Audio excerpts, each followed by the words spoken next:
रहीम अस्सलाम वालेकुम नादरीन, आप यूट्यूब चैनल देख रहे हैं। मैं इमरान खान हूँ। जो सानिया हुआ पारा चनार में, पारा चनार के लोगों के साथ करम में, उसका जो है वो पूरी दुनिया के अंदर एक शोर मचा हुआ है। सोशल मीडिया पे लोग इसके लिए बहुत ज़्यादा आवाज़ उठा रहे हैं, लेकिन पाकिस्तान की मीडिया में इसकी कवरेज नहीं हो रही। मैंने चंद सहाफ़ियों से रब्ता किया, मैंने उनसे कहा जी कि मीडिया इसकी कवरेज क्यों नहीं कर रहा। हत्ता कि जो मीडिया के प्लेटफॉर्म सोशल मीडिया के ऊपर मौजूद हैं वहाँ पर भी इसको कवरेज नहीं दी जा रही। तो उन्होंने कहा जी ये पॉलिसी आई है कि इस वाक़े को ज़्यादा रिपोर्ट नहीं करना। हालांकि ये दहशतगर्दी के वाक़यात जो गुज़िश्ता चंद महीनों में पाकिस्तान में हुए हैं, ये उनमें सबसे बड़ा दहशतगर्दी का वाक़या है कि चलती हुई गाड़ियों को जो है वो रोक के वहाँ उनके ऊपर फायरिंग की गई, उनके ऊपर रॉकेट फेंके गए, उन्हें जो है वो दस्ती बमों के साथ निशाना बनाया गया। और अब तक की इतलात के मुताबिक जो BBC ने रिपोर्ट किया है वो ये कह रहे हैं कि 44 लोग जो हैं वो इस साने के अंदर जाँ बहक हो गए।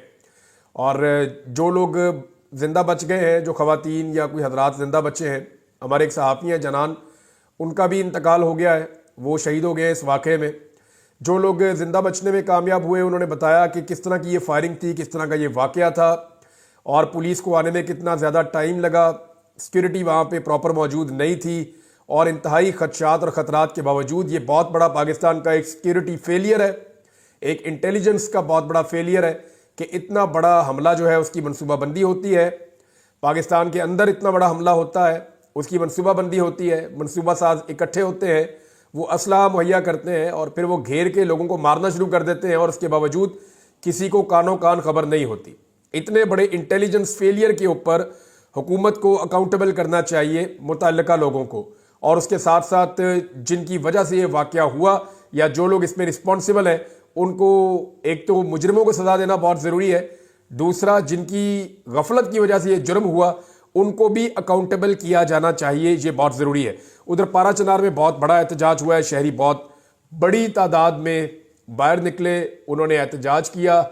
जो लोग वहाँ मौजूद हैं उनसे अगर आप रब्ता करें या उनसे आप बात करें तो वो उनकी एक बेबसी है जो दिखाई देती है। यानी ये गमो गुस्सा तो है, तकलीफ तो है, लेकिन एक बेबसी भी है कि हम क्या कर सकते हैं। रियासत भी साथ नहीं दे रही, कोई बचा भी नहीं रहा, निहत्ते लोग हैं, उनको कत्लेआम उनका किया जा रहा है। और ये इसको लोग फ़िरका वाराना भी कहते हैं, इसके रीज़न ये भी हैं और कुछ तनाज़ात भी हैं मकामी सतह पे। पारा चनार में बड़े तनाज़ात हैं, लेकिन यहीं पे गवर्नमेंट की रिस्पॉन्सिबिलिटी का पता चलता है। ये वफाकी हुकूमत की और सूबाई हुकूमत की दोनों की जिम्मेदारी है, वफाकी इदारों की और सूबाई इदारों की दोनों की जिम्मेदारी है। अब सूबाई हुकूमत से बात करें, वो कहते हैं जी हमारे पास तो इख्तियार ही नहीं है, हम तो यहाँ का DPO DC चेंज नहीं कर सकते, हम तो यहाँ पे कोई काम कर ही नहीं सकते, और उनके पास तो इख्तियारात नहीं है, वो उसका ओनर होते हैं। अगर आप वफाकी हुकूमत से बात करें तो उनकी तवज्जो ही नहीं है इस तरफ, उनकी सारी तवज्जो है सारे पॉलिटिकल मामलात में। वो हर जगह से नफरी निकाल निकाल के इस्लामाबाद में और बड़े बड़े शहरों में शिफ्ट कर रहे हैं कि हमने पाकिस्तान तहरीक इंसाफ के जो लोग एहतजाज करना चाहते हैं हमने उनको कैसे रोकना है। तो सारी तवज्जो उनकी वहाँ पर है। अब इमरान खान साहब का स्टेटमेंट आया, उन्होंने मीडिया के साथ बात भी की है और उनका अपना स्टेटमेंट उन्होंने अपने ट्विटर के ऊपर शेयर किया है और एक्स पे जो उनकी पोस्ट है वो मैं आपको पढ़ के सुनाता हूँ। इमरान खान साहब ने कहा कि 24 नवंबर गुलामी से नजात का दिन है। याद रहे परसों ये दिन आ रहा है, एतवार का दिन। मुल्क में कानून की हुक्मरानी, आइन की पासदारी और इंसानी हुकूक मुअत्तल है, जिसकी वजह से पूरी कौम का बाहर निकलकर कुर्बानी देना नागुज़ीर हो चुका है। कौम को फैसला करना होगा कि बहादुर शाह जफर की तरह मौत तक गुलामी का तौक पहनना है या टीपू सुल्तान की तरह मरते दम तक आज़ादी का सेहरा पहनना है। सऊदी अरब से मेरे मिसाली ताल्लुकात हैं। जब वज़ीराबाद में मुझ पर कातिलाना हमला हुआ तो मुझे सबसे पहले कॉल सिफारत खाने के ज़रिए आई, जो सऊदी सिफारत खाने से आई, और वली अहद शहज़ादा मोहम्मद बिन सलमान की आई।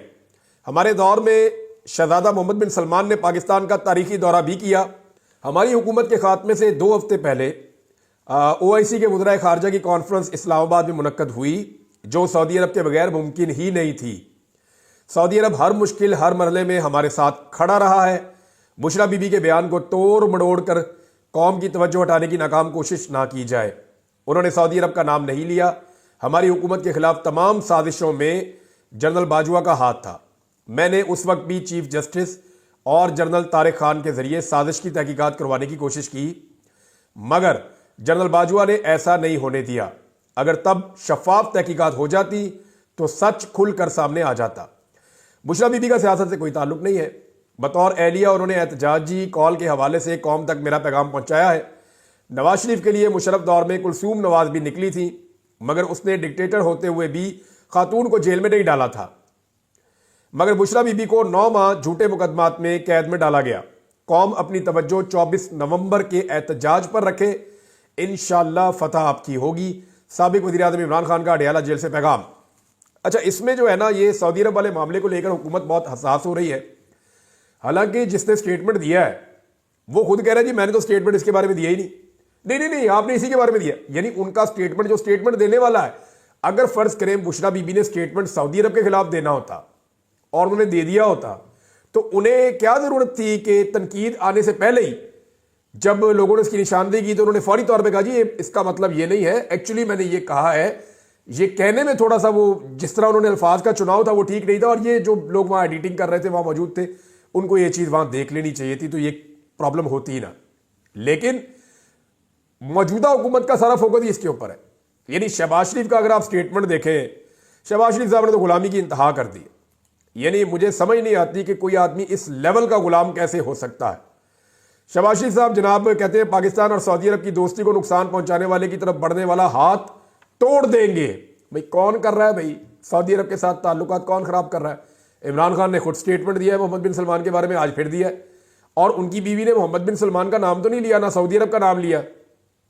उन्होंने कहा जी जनरल बाजवा ने ये फिर कहा था, और जनरल बाजवा के जरिए बातें हमारे तक पहुंची हैं। तो जनरल बाजवा क्या कुछ कहते थे, मियां साहब अगर आपके बारे में बता देना साफी आपको कि जनरल बाजवा आपके बारे में क्या कहते थे, तो आपको कोई फर्क नहीं पड़ेगा, क्योंकि आपको फर्क पड़ता ही नहीं, आपको कोई कुछ भी कहता रहे। लेकिन इसहाक डार के बारे में, नवाज शरीफ के बारे में, सबके बारे में जनरल बाजवा की अपनी राय थी। इमरान खान के बारे में भी वो खुलकर बातें करते थे। जनरल बाजवा साहब की एक तो कॉल मैंने सुनी है 1.5 घंटे की लंबी कॉल, उसमें जनरल बाजवा साहब ने क्या क्या कहानियां सुनाई। मैं हैरान हो रहा था कि यार ये इस लेवल का आदमी पाकिस्तान का आर्मी चीफ रहा है। यानी जैसी वो बातें कर रहे थे जनरल बाजवा, ये एक आर्मी चीफ को या साबिक आर्मी चीफ को से भी नहीं देती। वो इतने लो लेवल का आदमी था, मुझे तो समझ नहीं आई कि यार इस इंटेलेक्चुअल लेवल का आदमी, जिसका इंटेलेक्ट लेवल ये है कि वो छोटी छोटी जो है ना, वो घर की बातों में फंसा हुआ है। बिल्कुल बिल्कुल ऐसी माइनर चीजें जिनको बच्चे भी इग्नोर कर देते हैं, वो उनके बीच में फंसा हुआ आदमी इस मुल्क का आर्मी चीफ था, और वो भी 6 साल तक के लिए, और तभी तो पाकिस्तान यहां तक पहुंच गया है। बहरहाल ये अब शहबाज शरीफ साहब जनाब ये कह रहे हैं, मरियम नवाज साहबा ने भी और सबने ये इसके ऊपर एक प्रोपेगेंडा शुरू कर दिया है। हालांकि पाकिस्तान तहरीक इंसाफ ने क्लियर कर दिया है, मेरे ख्याल में इसके ऊपर अब और फोकस नहीं करना चाहिए, चलना चाहिए उस इशू की तरफ जो इस वक्त पाकिस्तान में चल रहा है। और वो इशू ये है कि जनाब पूरा पाकिस्तान जिसको इमरान खान ने बंद करना था, हुकूमत ने उसे खुद ही बंद कर दिया।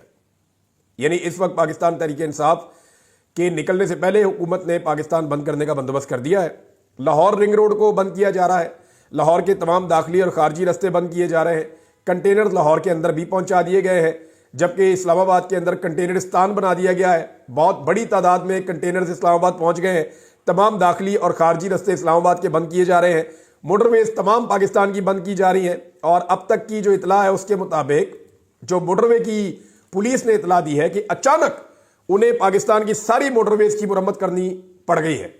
यानी ये मामला तो जाना चाहिए सुप्रीम कोर्ट में, और मोटरवे पुलिस के आईजी को बुला के उसको मुअत्तल कर देना चाहिए, और उसको बल्कि जेल में डालना चाहिए कि यार सारी की सारी मोटरवेज एक ही दिन में मुरम्मत करना शुरू हो गए हो। यानी M1 जो इस्लामाबाद से पेशावर जाती है, M2 जो इस्लामाबाद से लाहौर आती है, M3 लाहौर से जो अब्दुल हकीम यानी मुल्तान की तरफ जाती है, M4 यानी पिंडी बटिया से जो मुल्तान की तरफ जाती है, M11 जो सियालकोट से लाहौर की तरफ आती है, M14 जो हकला की तरफ जाती है यारक से लेकर। अब आप अंदाजा करें कि ये सारी मोटरवेज बंद कर दी, इसके अलावा हाईवेज भी बंद करने जा रहे हैं, और जो जेलम से रास्ता जाता है रावलपिंडी की तरफ वो भी बंद करने जा रहे हैं। यानी अमली तौर पे पाकिस्तान बंद होने जा रहा है, और ये कोई और बंद नहीं कर रहा, ये हुकूमत बंद कर रही है। पाकिस्तान तहरीक इंसाफ का एहतजाज शुरू होगा 24 तारीख से, और हुकूमत ने पहले ही बंद कर दिया है। इस्लामाबाद के अंदर तमाम हॉस्टल्स में बाकायदा लिखकर वो नोटिस लगा दिए गए हैं कि तमाम तालिबे इल्म वो अपने घरों को चले जाएं, फौरी तौर पे चले जाएं अपने घरों को, हॉस्टल्स खाली कर दिए जाएं, क्योंकि जो नौजवान रहेंगे, अब देखें ना हुकूमत कितनी डरी हुई है। उन्हें लगता है कि जो भी नौजवान है ना, या जो भी यूथ है, वो पाकिस्तान तहरीक इंसाफ की है, यानी वो मान चुके हैं, इसलिए हॉस्टल में जा रहे हैं। भाई अगर हॉस्टल के अंदर लोग रहते हैं तो हर सोच के लोग होंगे ना, पीटीआई की सोच के भी होंगे, नून लीग की सोच के भी होंगे, पीपल्स पार्टी की भी, लेकिन इनको पूरा यकीन है कि 99% नौजवान जो पढ़ा लिखा है वो पीटीआई के साथ खड़ा होगा। लिहाजा उन सबको कह रहे हैं अपने घरों को जाओ, 27 तारीख से पहले वापस कोई ना आए। ये जनाब नोटिस लगा दिए। गेस्ट हाउसेस खाली करवा रहे हैं, होटल्स खाली करवा रहे हैं। तो इस्लामाबाद के अंदर जिस बंदे के पास आईडी कार्ड निकल आता है ना खैबर पख्तूनख्वा का, उसको गिरफ्तार कर लेते हैं। यानी आप अंदाजा करें कि खैबर पख्तूनख्वा का शनाख्ती कार्ड होना भी एक प्रॉब्लम हो रहा है। मुझे एक सहाफी बता रहे थे ये बात कि जो कोई अफगानी है उसको पकड़ लेते हैं, या जिसकी शक्ल वो पठानों वाली है उसको पकड़ लेते हैं, या जिसके पास आईडी कार्ड है उसको भी पकड़ लेते हैं खैबर पख्तूनख्वा का, कि ये बंदा खैबर पख्तूनख्वा से है। ये यार खैबर पख्तूनख्वा में नून लीग का भी वोट बैंक है, फजलुर रहमान साहब का भी है, एएनपी का होता था, अब नहीं है तो थोड़ा बहुत होगा, लेकिन पीपल्स पार्टी का भी अब नहीं है वहां पे। लेकिन जिन जमातों का है वो खातिर जमा रखें भाई, जमात इस्लामी का भी वहां पे वोट बैंक है। अब ये तो नहीं हो सकता कि खैबर पख्तूनख्वा का जिसका भी आईडी कार्ड है वो बंदा पीटीआई गई है। लेकिन ये हुकूमत अज्यूम कर चुकी है कि हर वो आदमी जो नौजवान है, हर वो आदमी जो पढ़ा लिखा है, हर वो आदमी जो पश्तून है, हर वो आदमी जो थोड़ा सा भी शऊर रखता है, चाहे उसका ताल्लुक पंजाब से है या कहीं से भी है, वो हमारे खिलाफ ही है। और हुकूमत को इस बात का आइडिया हो गया कि ये इक़्तिदार पे काबिज होकर बैठे हुए हैं, अवाम में इनकी जड़ें बिल्कुल नहीं है। और एक और बड़ा खौफनाक काम जो इन्होंने शुरू किया, इन्होंने नफरत फैलाना शुरू की है खैबर पख्तूनख्वा के खिलाफ। अब ये जो नफरत फैला रहे हैं ना, ये मुल्क को किसी सूरत सूट नहीं करती। यानी मरियम नवाज उठती है खैबर पख्तूनख्वा पे हमला कर देती है, उनकी वज़ीर इत्तलात उठती है वो खैबर पख्तूनख्वा पे हमला कर देती है, वज़ीर आज़म साहब वो उधर हमला कर देते हैं, ख्वाजा आसिफ हो गया, एहसन इकबाल हो गया, राना, ये सारे लोग खैबर पख्तूनख्वा पे अटैक करते हैं। नस्ली बुनियादों पर, लिसानी बुनियादों पर और सुबाइयत की बुनियादों के ऊपर ये एक सूबे को दीवार के साथ लगा रहे हैं। देखिए ये बदकिस्मती है, सिर्फ अपनी सियासत और हुकूमत बचाने के लिए आप ये नहीं कर सकते। ये जुल्म है, ये ज्यादती है, ये गलत है। आप लोग भी तो आए थे एहतजाज लेकर मुख्तलिफ जगहों से, आपको तो किसी ने नहीं रोका, किसी ने आपके ऊपर इस तरह के एलिगेशन नहीं लगाए या सुबाइयत के ऊपर अटैक नहीं किया आपके ऊपर नाम लेकर। अब ये चीज़ें हुई थी 71 में जो हम किताबों में पढ़ते हैं। याया खान ने और जुल्फ़िकार अली भुट्टो ने बंगालियों के खिलाफ नफरत पैदा की थी, जैसे अभी पठानों के खिलाफ नफरत पैदा करने की कोशिश की जा रही है। तो उस वक्त इसका नतीजा अच्छा नहीं हुआ था। अल्लाह ना करे दोबारा कभी ऐसी कोई चीज़ हो, लेकिन इन लोगों को होश के नाखून लेने चाहिए अपने छोटे छोटे, बहुत छोटे छोटे मफादात के लिए, अपने हुकूमती फ़ायदे के लिए पाकिस्तान को, पाकिस्तान की वहादत को नुकसान ना पहुँचाएँ। यानी आपका सलूक ये बता रहा है कि वफाकी दारुल हुकूमत पे इन लोगों का कोई हक नहीं है। वफाक की जानिब से ये नफरत अंगेज रवैया खतरनाक होता जा रहा है और इससे बचना चाहिए। बहरहाल इस वक्त हुकूमत का जो खौफ है वो खौफ ये जाहिर करता है कि हुकूमत की टांगें कांप रही हैं और वो लगभग सरेंडर कर चुकी है। हुकूमत इनका मुकाबला नहीं कर सकती। अब फर्ज करें पाकिस्तान तहरीक इंसाफ खैबर पख्तूनख्वा और पंजाब के बॉर्डर पर आके बैठ जाती है और वो कहते हैं जी हमने लड़ाई करनी नहीं और हम एहतजाज करना चाहते हैं। मीनवाइल जो है वो लाहौर में शहरी निकल के एहतजाज करते रहे, बाकी शहरों में करते रहे, रावलपिंडी में करते रहे, इस्लामाबाद में करते रहे और लगे रहे अपना एहतजाज करने में। जो बड़ा काफिला है वो खैबर पख्तूनख्वा के बॉर्डर पे बैठा रहे और एक ही डिमांड करता रहे, जी आप रास्ता खोले, हमने इस्लामाबाद जाना है, हम लड़ना नहीं चाहते। और इंतजार करें 1 दिन, 2 दिन, 4 दिन, 5 दिन, 6 दिन, पुलिस कब तक खड़ी रहेगी वहां पे? एक दिन आएगा कि पुलिस वाले थक जाएंगे, रास्ता खोल देंगे और ये जाकर वहां एहतजाज कर दें। लेकिन सवाल ये पैदा होता है हुकूमत कितने दिन तक पाकिस्तान को बंद कर सकती है या कितने दिन तक हुकूमत पाकिस्तान को बंद रख सकती है? अब कुछ लोग कहते हैं जी इसमें वहां गवर्नर राज लग जाएगा, तो उधर असेंबली का सेशन चल रहा है तो ऐसे गवर्नर राज नहीं लगता होता। लेकिन ये जो चीजें दिखाई दे रही हैं इसमें नफरत है, डर है, बुजदली है, सरेंडर किया हुआ है हुकूमत ने। तकरीबन हुकूमत ने हथियार डाल दिए पाकिस्तान तहरीक इंसाफ के सामने और सियासी नुक्ता नजर से उन्होंने मुकम्मल अपनी हार तस्लीम कर ली है। इमरान खान साहब का एक स्टेटमेंट और भी आया और ये थोड़ी देर पहले आया और इमरान खान साहब ने कहा कि एतवार 24 नवंबर को हमारा एहतजाज हर सूरत होगा। पाकिस्तान को बनाना रिपब्लिक बना दिया गया है, मुल्क में जमहूरियत, आइन और कानून का जनाजा निकल चुका है। 26वीं आइनी तरमीम के बाद सुप्रीम कोर्ट और हाई कोर्ट्स के ज़िली अदालतों की तरह बेइख्तियार बना दिया गया है, जहां से किसी को इंसाफ नहीं मिलेगा। पाकिस्तानी कौम अपनी नस्लों के मुस्तकबिल के लिए 24 नवंबर को बाहर निकले। मुझे पैगाम मिला कि एहतजाज को 10 दिन तक मौखर कर दिया जाए तो मुज़ाकरात शुरू किए जा सकते हैं। हमारे मुतालबात में बेगुनाह कैद सियासी कैदियों की रिहाई का मुतालबा फिलफौर काबिल अमल मुतालबा है, लेकिन लाहौर में कैद रहनुमाओं को 1.5 साल से झूठे मुकदमात में मुलव्वस करके रखा हुआ है। इनको रिहा करना संजीदा मुज़ाकरात की तरफ मुनासिब कदम होता। 1 साल से जेल में हूं, इस दौरान मुझे 60 से ज्यादा मुकदमों में मुलव्वस कर दिया गया है। कल हाई कोर्ट से जमानत मिलने के बाद मुझे रिहा करने की बजाय एक और बेहुदा मुकदमे में गिरफ्तारी डाल दी गई। इससे जाहिर होता है कि मुज़ाकरात करने वाली कुव्वतें संजीदा नहीं हैं। एहतजाज हमारा बुनियादी आईनी हक है। हमने एहतजाज और मुज़ाकरात के लिए अपने 3 मुतालबात रखे हुए हैं। एहतजाज और मुज़ाकरात जारी रहेंगे। हम सियासी लोग हैं, बातचीत से आगे बढ़ सकते हैं। अगर वो बातचीत में संजीदा है तो हमारे अंडर ट्रायल लोगों को रिहा किया जाए। मुल्क में कानून की हुक्मरानी नहीं होगी तो कोई सरमायाकारी नहीं करेगा। चीन और हिंदुस्तान को ओवरसीज चाइनीज और हिंदुस्तानियों ने उठाया।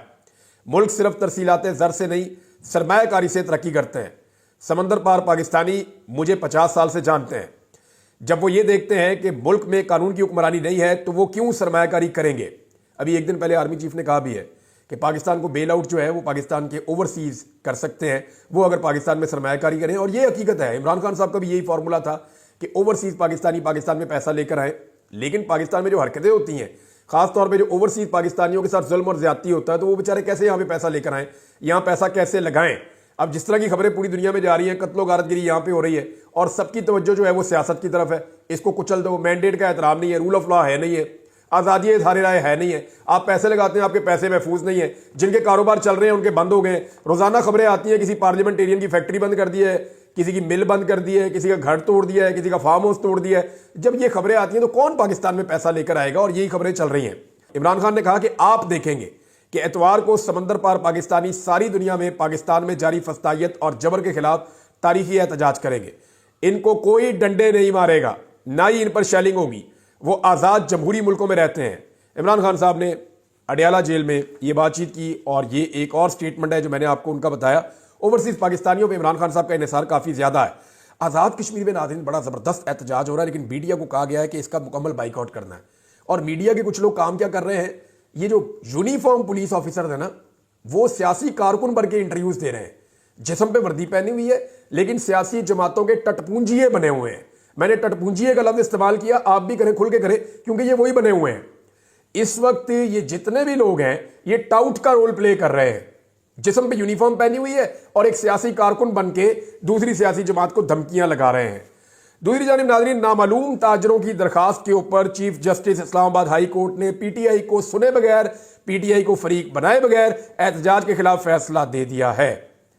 अब मामला यह है कि ये कैसे हो सकता है कि आईन कहता है जी आपका एहतजाज करना हक है, अदालत एक पॉलिटिकल पार्टी जो एहतजाज करने जा रही है उसके खिलाफ नामालूम किस्म की अजीबोगरीब किस्म के ताजर है, वो एक दरखास्त देते हैं, अदालत फौरन नोटिस करके फौरन बुला के उस पॉलिटिकल पार्टी को सुने बगैर फैसला भी दे देती है। लेकिन अदालत के फैसलों पे अमल कौन करता है? यहां कोई भी नहीं करता, कोई बात ही नहीं सुनता अदालत की। मैंने खुद देखा, बहुत दफा देखा, निशानदेही भी की है और इससे अदालत को फर्क भी कोई नहीं पड़ता। बहरहाल हुकूमत की सारी तवज्जो इस वक्त, जितनी उन्होंने प्रेस कॉन्फ्रेंसेस की हैं, जितनी बातें की हैं, वो सारी पाकिस्तान तहरीक इंसाफ पे की हैं।